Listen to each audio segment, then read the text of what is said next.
Am I late? What do you got there? We'll be ready to go on in about 2 minutes.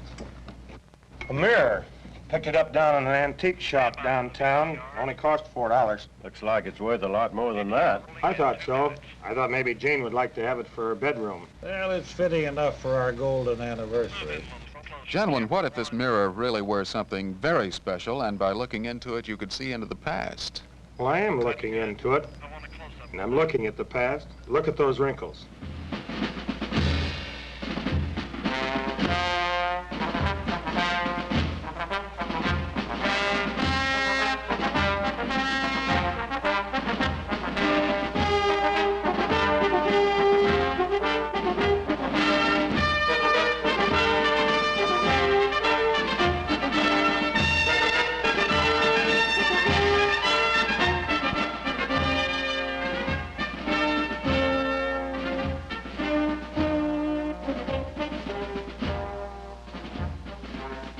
And if it were sort of a two-way mirror, you might even see the future.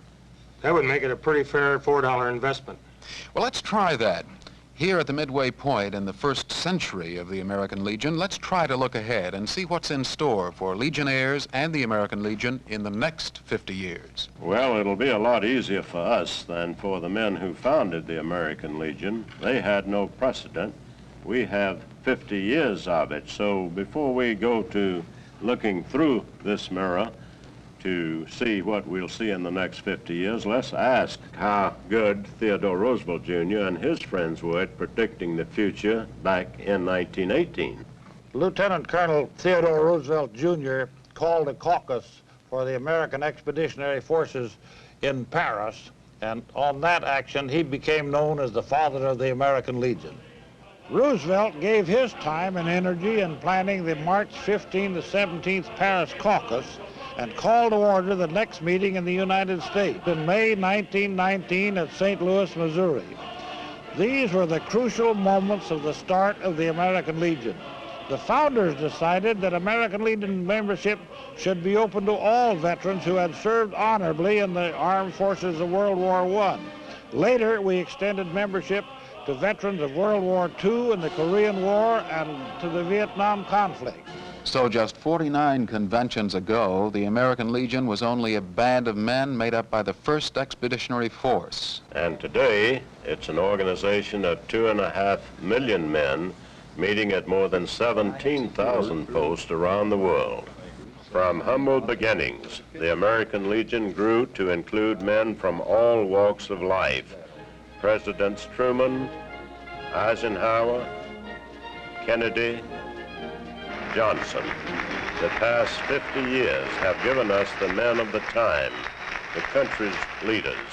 The next 50 years will certainly see American Legion leaders giving as unsparingly of their time and experience as they have in the past 50. Many of their programs will be carried out at national headquarters in Indianapolis.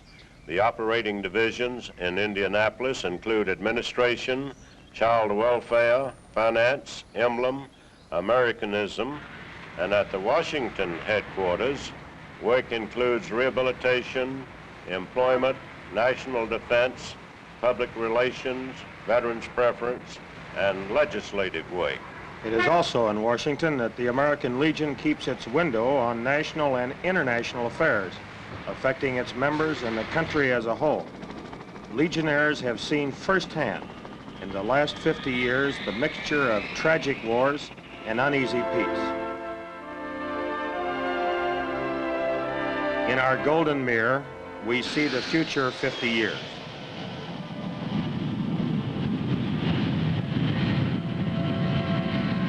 Hope for peace and prosperity through greater understanding among men. We Legionnaires want to build our country and watch it progress to the fullest. This can be our contribution to a nation that has given us so much. This can be our investment in the future based on returns of the past. It is only natural we would want to protect and enhance our investment.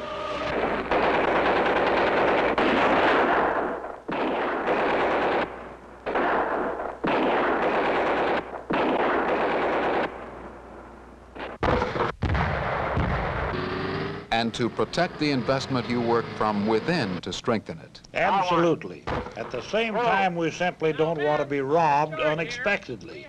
This means using whatever responsible means are available to assure the safety of our nation.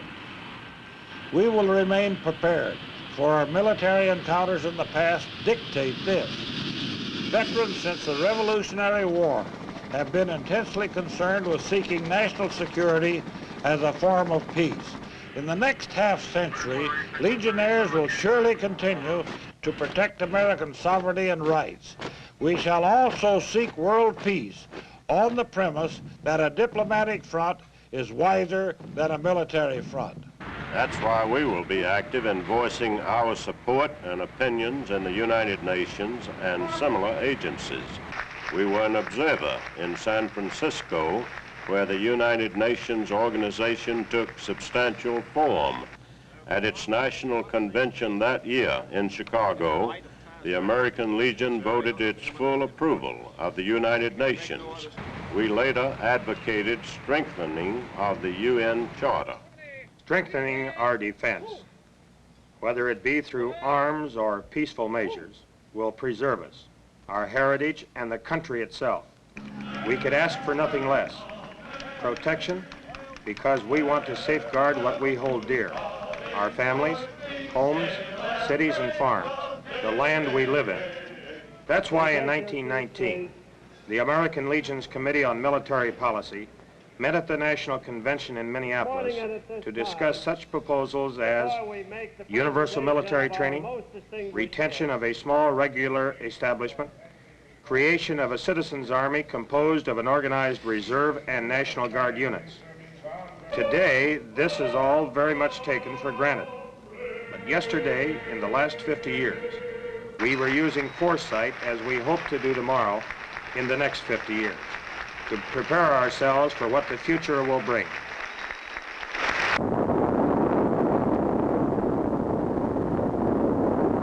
The next 50 years will see continued emphasis on manpower for national security, but in new roles. The evolution of space technology and scientific advancement place a greater importance on educating young men and women and preparing them to defend our country properly in a scientific and nuclear age. Such preparation and an adequate arsenal of brain power and firepower would be serious deterrents to any aggressor. The foreign policy the American Legion has long supported has been basically realistic and pragmatic. We seek support for Latin America and needy nations.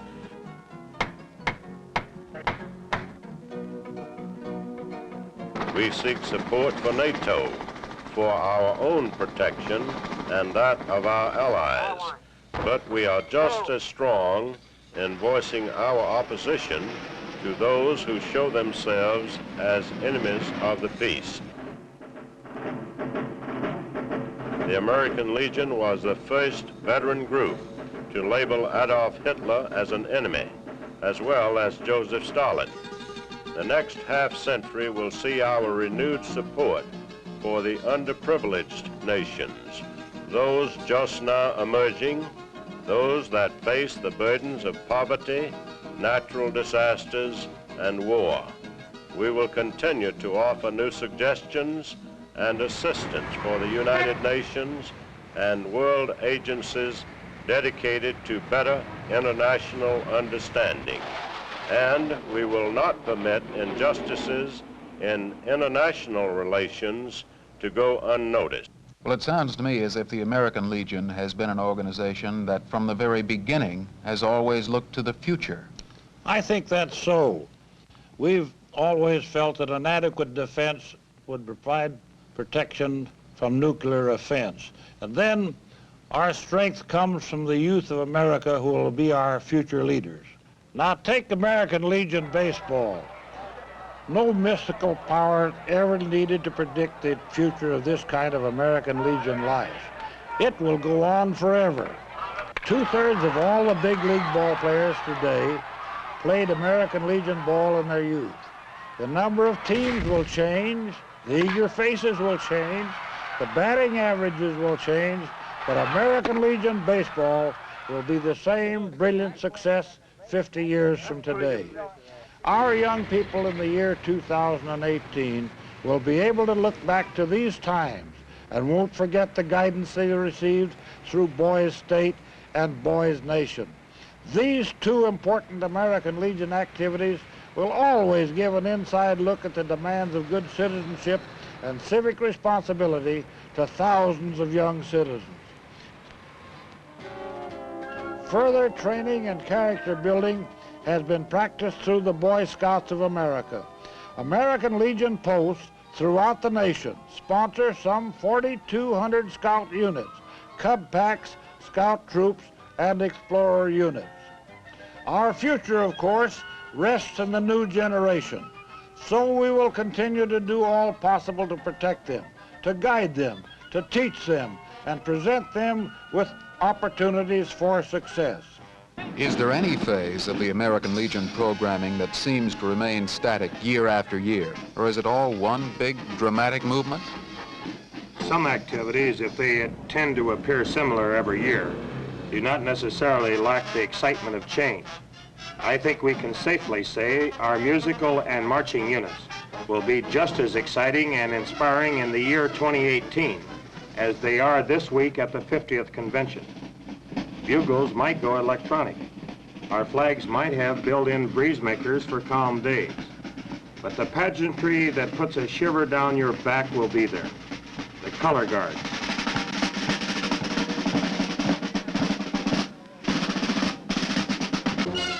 The junior and senior bands.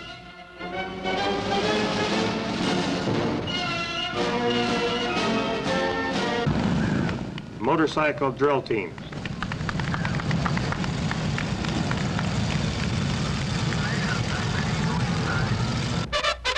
Junior and senior drum and bugle corps.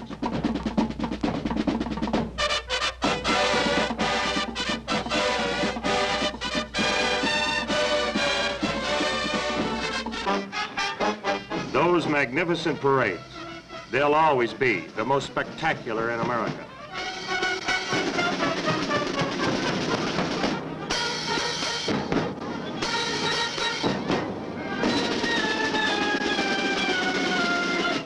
And these activities of the American Legion, how does one Legionnaire communicate with another? And how does the Legion express itself to the general public? Word of mouth is usually the most effective way of communication, and we have used it often. Many times we have knocked on doors to explain to the public our point of view or relate a need for their support on a special issue. Because of its nature as a volunteer organization, the American Legion has, from the days of the Paris caucus of March 1919, relied greatly upon the medium of the printed word to distribute news of its activities. From national, department, district, and post headquarters, there has been distributed annually, day by day, week by week, and month by month, a numerous body of mimeographed and printed publications, pamphlets, and brochures designed to keep pace with the expanding programs of the American Legion. I'm sure you have seen a copy or read the American Legion magazine. Of course, this is no doubt your best-known communication and public relations medium. It's received monthly by each member of the organization. The first venture of the American Legion in publishing was the American Legion Weekly, which started July 4th, 1919. The weekly was published until June 1926, when it was succeeded by the American Legion magazine, which now ranks as one of the leading organization publications in America. The publicity division of the Legion has expanded to include the National Speakers Bureau, American Legion Film Service, and the editorial department of the publication. Publicity for the next 50 years will continue to expand in circulation and distribution, as well as originality, we believe. The field of motion pictures alone will continue to capture the American Legion's history and ideas. American Legion publication will more intensely explore political situations around the world, as well as to relate the facts behind the organization. Are these programs sponsored by the American Legion? Are they arranged financially through the Finance Commission? Essentially, yes. All of our dues and other income do go through the Finance Commission for proper dispersal. We do have, however, other programs in the Legion that deal somewhat with finances. And that is in the sponsorship of our programs. For example, the Economic Commission does go through the United States government in assisting veterans in securing loans for businesses, homes, conservation, agriculture. And in this way, they do assist the American veteran. That sounds as if it would be closely associated to the American Legion's rehabilitation program. That's true, they are related.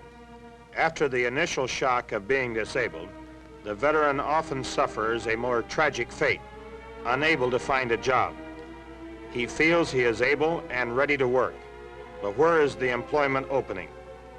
There are the government agencies and the charities. Many veterans won't face the trauma of accepting charity. These veterans all know that they need a voice, someone to speak for them and to make the public aware that the veteran as an entity needed assistance once the battle was over. This is part of our golden history. It is a living history. The American Legion is always working for the passage of legislation on liberalizing laws governing benefits for disabled veterans and complying with provisions concerning widows and orphans. In the past 50 years, we have made great headway. We believe the next 50 will see broadened benefits for the veteran. Well, the American Legion's concern with children is not only with children in need, but all children, isn't it? As well as the veterans. Yes, that's right. When little Linda, daughter of friends of our family, contracted rheumatic fever, the community was perplexed. How could such a thing happen? The American Legion had worked tirelessly to combat this and other childhood diseases. Our National Child Welfare Commission recognized that many of the larger problems of child welfare cannot be met on the basis of direct help to individual children. Our contribution toward research of the American Heart Association helped with the decline of the death rate by rheumatic fever. Today, Linda is doing well in her full recovery from the fever, and doctors say she will be well soon. This program of helping needy children has been with us from the beginning and will certainly continue into the 21st century.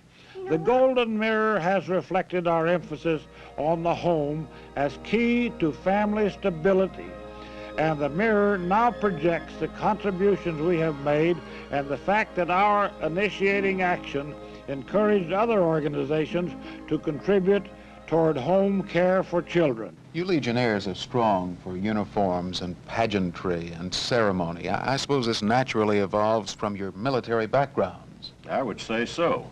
Special symbols remind us of the privileges we enjoy every day in this country, like the American flag. We are all incurable flag wavers. That is a symbol which we Legionnaires put at the top of the list. The flag represents challenge and responsibility for our future. It was George Washington who looked at the flag's colors and said, "The red is for valor, zeal, and fervency. The white for hope, purity, cleanliness of life, and rectitude of conduct. The blue, the color of heaven, for reverence to God, loyalty, sincerity, justice, and truth." Preserving the spirit of the flag will always be the responsibility of our Americanism Commission. For example, our objectives are to make it possible for any child of a veteran who has the ability or desire to receive an education beyond high school. We encourage students to select careers where personnel shortages exist. Education and Americanism will continue to be synonymous in the American Legion. We seek to initiate and actively support state legislation to make available scholarships and loan programs for the preparation of teachers and personnel in the health fields. We publicize and encourage the use of scholarships which are currently available, and we urge each department and post to join with state and community groups to acquaint themselves with the non-enrollment and dropout problems of their schools and participate in programs which will encourage students to stay in school. Does the American Legion anticipate many problems in the next 50 years in bringing about new reforms? It's hard to say. The Congress of the United States is not always as receptive to our suggestions or our resolutions as you might think. In 1933, the Congress of the United States, without hearings, passed a law wiping out all veteran and hospital rights and compensations. It was a tremendous blow to the veterans of the United States. This action virtually dismissed 13 years of American Legion legislative effort. We could have stopped there, of course. It was a tremendous disappointment to us, but the American Legion didn't quit. It told the story to the world and went about knocking at doors and urging the repeal of this measure. What were the results? Well, the Congress repealed the act in 1933, and ever since that time, we've been constantly on the alert. The National Legislative Committee of the American Legion is wide awake to see that it doesn't happen again. Massachusetts seconds the motion. All those in favor signify by saying aye. We can best foresee the future health of the American Legion in the conduct of its elections on the convention floor. We have been fortunate in the past 50 years to have had steady hands on the American Legion gavel. The free, open elections and wealth of young leadership more than indicate strength, stability, and inspired guidance in the coming half-century.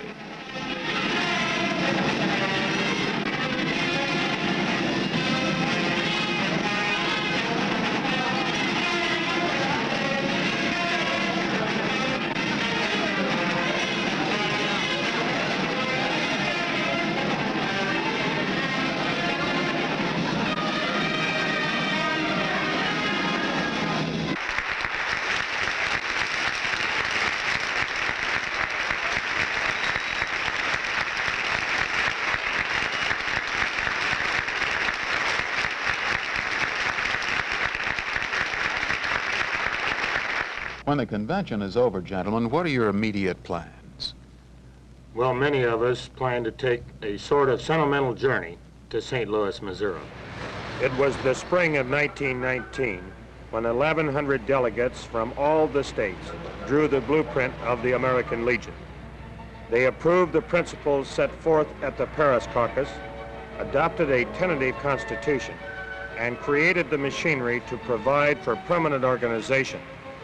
And it was in old St. Louis that the now famous preamble to the Constitution of the American Legion was put into final form.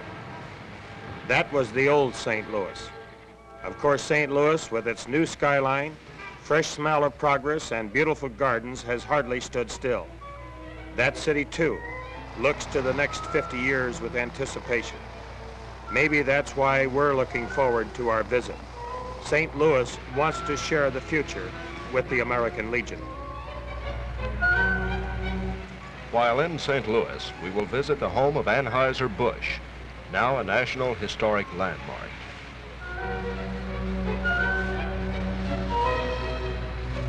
The brew house, administration building, the streets, the stable, all look today much as they did at the turn of the century. St. Louis is a city steeped in history. The famous Clydesdale horses have carried with pride the spirit of historical tradition for many years. Our sentimental journey back to St. Louis will also take us to Grant's Farm, a picturesque showplace on land once farmed by our 18th president, General Ulysses S. Grant. And what a pleasure it will be to take off for a few hours and ride the trackless train through the game preserves where so much wildlife roams freely.